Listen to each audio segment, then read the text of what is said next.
How's it going, everybody? My name is Josh and welcome to the next LP on the channel. This is one that's been a long time coming since I announced it back in the third quest playthrough, and I'm sorry that it took so long to get to it, but here we are anyway. Super Mario Bros. Basic game. Really well-known game as well. Quite possibly the longest time considered the best-selling game of all time until it was beaten by Wii Sports of all things. But yeah, this is just a classic game. Really easy game as well. Well, not really. This game's actually quite difficult, and this is the source of the next LP on the channel. We're probably gonna split this up and try and do 2 worlds an episode. That would be pretty cool. I don't know if we're gonna be able to make it all the way though, but we'll see what happens. Anyway, World 1-1, not that bad, really easy introductory level. Just to get you used to the game. And all that jazz. Yeah, really basic level to start you off with. They start us off with some really basic enemies. The Goomba, which we're going to be seeing quite a lot of. Which is a really basic enemy. And is taken care of by simply stomping on its head. And the Koopa Trooper, which is slightly more interesting in the fact that it goes into its shell when it opens up. Anyway, 1-2. Alright. Our first underground level of the game. At its core, pretty much the same as the rest of the normal levels, but obviously there's a bit more to it than necessary. A lot of stuff going on here, like mushrooms and 1-ups. There's another 1-up there that we're gonna nab that. That's one of only 3 1-ups in the game that actually require playing just a normal playthrough of the level. Most of the 1-ups in this game actually require a little extra tidbit. I'll explain that in the next level, because that's when it's taken. World 1-2 is the first level of Super Mario Bros. To have what is called a warp zone. A warp zone allows you to access other worlds much earlier. In the case of World 1-2, you can run across the top of the screen using the lifts there, and go to warp straight to World 2, 3, or 4. Utilizing warp zones, you can actually beat the game in about 5 minutes, but because we are doing a normal playthrough from start to finish, we're going to try and show off every single level, as well as a couple tricks along the way. We're just going to do a full proper playthrough. Anyway, okay, to get a 1-up to spawn in 2-1, we need to collect every single coin in World 1-3. And this is the same case for World 3-1 and World 4-1 and so on and so forth.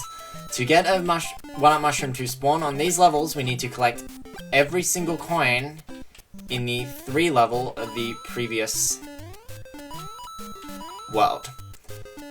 Now, this one's not that hard. The hardest part is probably the platform section there, but because we collected every single coin there, a 1-up box will now spawn in 2-1, and we can nab another 1-up, which will be very useful. But first, we have the final level of each world, which will be a castle level. Now, a castle level is generally more difficult, and is kind of more annoying to do, but considering that we've already got a Fire Flower, I'm just going to skip that box right there. That's a really hard power-up box to hit anyway. We're just going to try not to lose my power-up. That would be great. And if we can keep it, there we go, we can keep it. Cool. So hopefully we can showcase the actual fact that the Bowser of this level is fake. Just trying to hit the invisible blocks there. There's 6 invisible boxes. Okay, there's 2 ways to defeat Bowser. You can shoot him with fireballs, or you can hit the axe at the end. Hitting the axe is the only way to defeat him if you don't have a Fire Flower. If you have a Fire Flower though, the first few worlds, every world before World 8 actually has a fake Bowser in it, and if you use the Fire Flower you can actually see what Bowser is actually formed as. Okay, so 2-1, and the 1-up mushroom is actually right here. Right there. Easy 1-up to nab, and good idea to nab it as well. I'm also going to be collecting a lot of coins along in the playthrough, as there's only a few ways to collect 1-ups in this game. There's obviously collecting a 1-up mushroom, in which there is a very few of them, and doing everything else.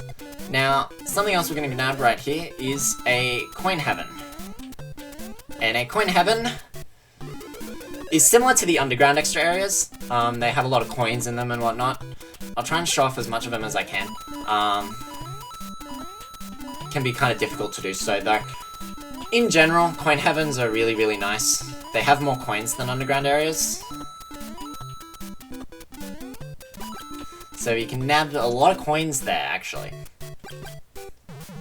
One thing that Super Mario Bros. Has, however, is that you can't actually go back in a level, unlike newer Mario games. And even compared to newer Mario games, playing Mario 1 again can be really annoying, because the physics are very, very different to what you would be used to in like new Super Mario Bros. Or Super Mario Maker, for instance.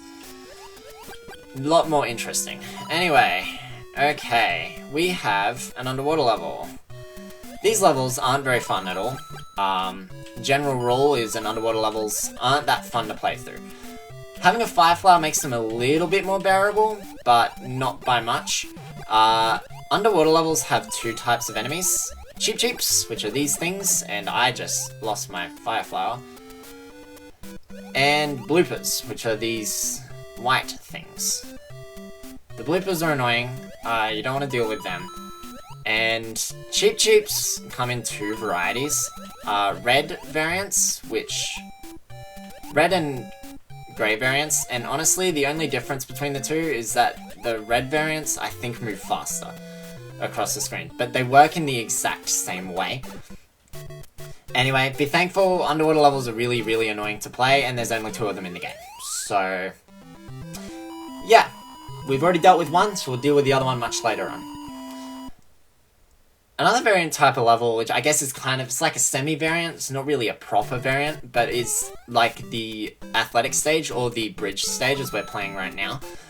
This level is really annoying to collect all the coins on, by the way, just because it's kind of what I'd call a speedrun level, and it's dumb. This is what I'd call a speedrun level, which is pretty much a level where you don't want to stop moving. Kind of easy to fail this. Now, contrary to popular belief, there is actually some sort of semblance of a pattern to how the Cheep Cheeps are jumping around. Some sort of semblance. It's not really there, but it's a little thing called a frame rule, which is much more important if you're speedrunning the game. But basically, the frame rule that you're on depends on how enemies move and whatnot.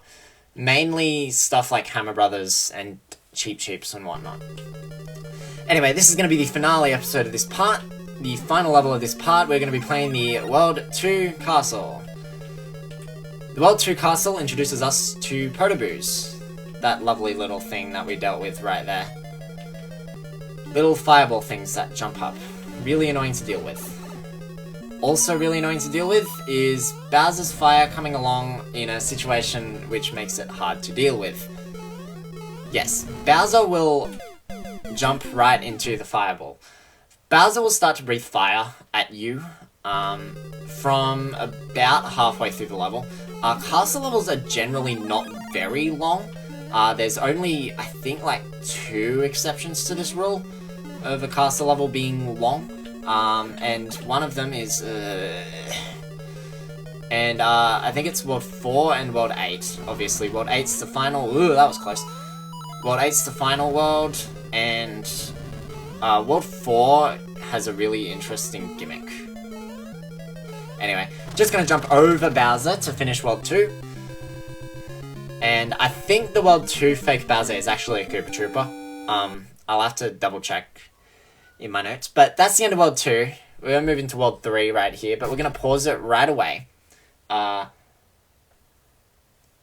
Now, I actually paused that with the emulator here, but you can pause it with the little button here as well. In fact, I'm going to do that. There we go. Okay, we've paused it properly now.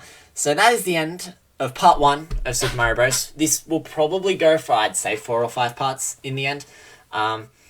Hopefully, we can get this done pretty quickly, because we got to move on to lost levels as well. That's going to be fun. So anyway, that is the end of part 1. We got able to explain a few things in this game, but I'm going to have to spend the next part explaining a bit more. So until next episode, I will see you all next time. Goodbye!